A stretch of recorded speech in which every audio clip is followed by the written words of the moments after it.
Hello friends, welcome back to my YouTube channel. आज की इस वीडियो में हम जानेंगे कि हमें इकोनॉमिक्स पार्ट की तैयारी कैसे करनी है। जो हमारा पीजीटी का एग्ज़ाम होता है उसमें पूरा का पूरा एक पार्ट इकोनॉमिक्स का होता ही होता है, तो उसमें हमें देखना है कि उसकी तैयारी कैसे करनी है और मैंने केवीएस के लिए अपनी तैयारी कैसे की थी। तो सबसे पहले मैं आपको अपना स्कोर बता दूँ। I scored 151 out of 180 in KVS exam. तो ये स्कोर कैसे आया, मैंने कौन कौन सी बुक्स पढ़ी, मैंने क्या स्ट्रेटेजी अपनाई। तो सबसे पहले जानते हैं मेरी स्ट्रेटेजी। मैंने क्या किया था, एनसीईआरटी सबसे पहले मैंने एनसीईआरटी पढ़ी। कौन सी क्लास की, 11th एंड 12th की।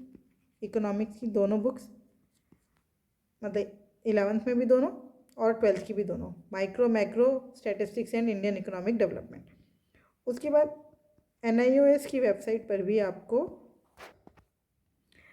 सीनियर सेकेंडरी की बुक्स मिल जाती हैं। एनआईओएस की वेबसाइट पर आपको टोटल सारी बुक्स मिल जाती हैं, तो वहाँ से भी आपको इकोनॉमिक्स की बुक डाउनलोड करके पढ़ लेना है एक बारी। तो मैंने वहाँ से भी एक बारी उसको रीड कर लिया था। ये इतना कोई इम्पोर्टेंट नहीं है, ये मैंने ये एक्स्ट्रा थोड़ा कर लिया, इसको इतनी कोई ज़रूरत नहीं है। ये मोस्ट इम्पॉर्टेंट है। एनसीईआरटी आप नहीं छोड़ सकते। फिर मेरे पास टी आर जैन भी थी और संदीप गर्ग भी थी, तो आप दोनों में से किसी एक को ले सकते हैं, T R Jain and Sandeep Garg में से किसी एक को भी। लेकिन रिवीजन बहुत मस्ट है, रिवीजन बहुत ज़रूरी है। आप एक बार ही नहीं पढ़ना, आपको उसको बार बार ही पढ़ना है। ये करने के बाद अब मैं ग्रेजुएशन और मास्टर्स लेवल पे मैंने कोई बुक नहीं पढ़ी, बल्कि मैंने क्या किया, प्रीवियस ईयर पेपर्स को सॉल्व किया। प्रीवियस ईयर पेपर्स को आपको सारे प्रीवियस ईयर पेपर्स को सॉल्व करना है, जिसमें मैंने सबसे पहले किया था डीएसएसबी के एग्ज़ाम को सॉल्व। इसके मेरे पास लगभग 3 या 4 थे, मेल फीमेल करके जितने भी हैं वो सब का मैंने प्रिंट आउट ले रखा था। देखो, सबसे इम्पोर्टेंट बात होती है आपके हाथ में होनी चाहिए चीज़ें। तो जितना आप प्रिंट आउट निकाल के पढ़ेंगे उतना ज़्यादा अच्छा है। तो डीएसएसबी की जहाँ तक मुझे याद आ रहा है 3 पेपर थे, हाँ 3 थे मेरे पास, मैंने उनको करा। फिर केवीएस के अभी तक जितने भी एग्ज़ाम हुए थे उन सबको, एनवीएस के जितने भी एग्ज़ाम हुए थे वो सारे। उसके बाद मुझे कुछ पेपर यूपी के भी मिल गए थे, तो वो भी कर लिया मैंने। ठीक है, जो इंग्लिश मीडियम वाले जो थे वो कर लिए। कुछ पहले यूपी में शायद सिर्फ हिंदी मीडियम में एग्ज़ाम होता था, तो वो थोड़ा सा डिफ़िकल्ट हो गया था इतनी हिंदी समझना, बिल्कुल टर्म्स, क्योंकि हमने इकोनॉमिक्स इंग्लिश में पढ़ी है, तो बिल्कुल ही शुद्ध जो हिंदी के टर्म्स आ जाते हैं वो नहीं समझ आते। तो अगर आपकी हिंदी में है तो आपके लिए तो और भी अच्छा है, आप यूपी के भी सारे पेपर्स कर लीजिए, काफ़ी अच्छे क्वेश्चंस होते हैं उसमें भी।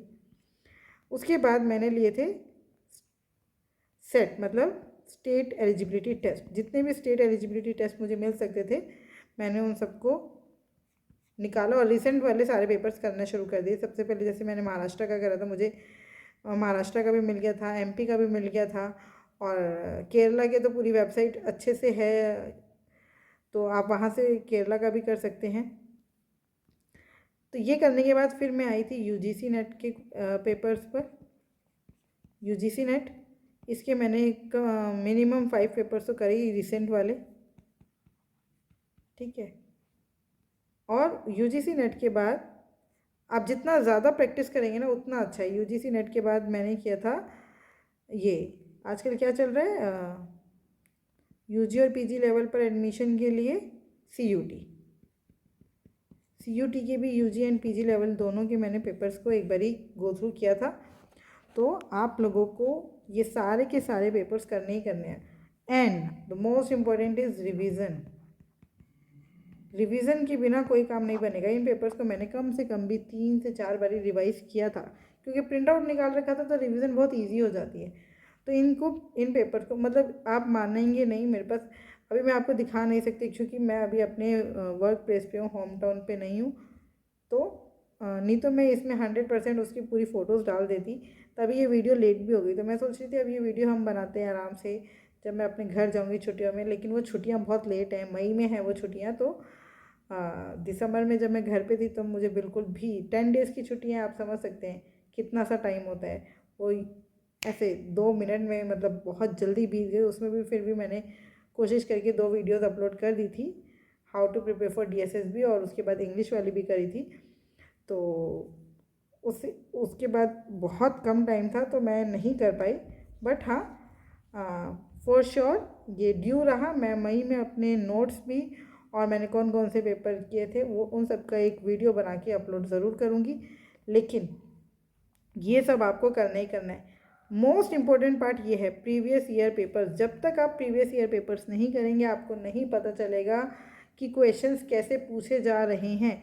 अच्छा, एक बात का ध्यान रखना, ये जो एमपी सेट था ना, इसमें क्वेश्चन आंसर बहुत गड़बड़ था।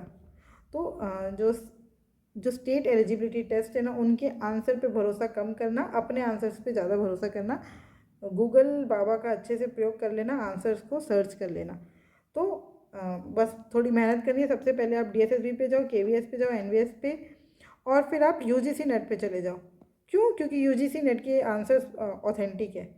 तो ये सब करने के बाद फिर आप सेट पे आ जाओ। तो आप ऐसे करो, क्योंकि मुझे तब तक नहीं पता था कि आंसर गड़बड़ होते हैं वो तो, लेकिन जब हम प्रैक्टिस कर रहे होते हैं तो पता चल जाता है अरे आंसर तो गड़बड़ है। तो MP सेट ने तो मुझे बहुत पागल बनाया। फिर मैंने कहा कि ये क्या चल रहा है इसमें, फिर देखा इसमें तो आंसर बहुत गड़बड़ है। तो आप पहले UGC नेट करो, फिर क्योंकि क्वेश्चंस रिपीट होते हैं, मुझे कैसे पता चला आंसर गड़बड़ है।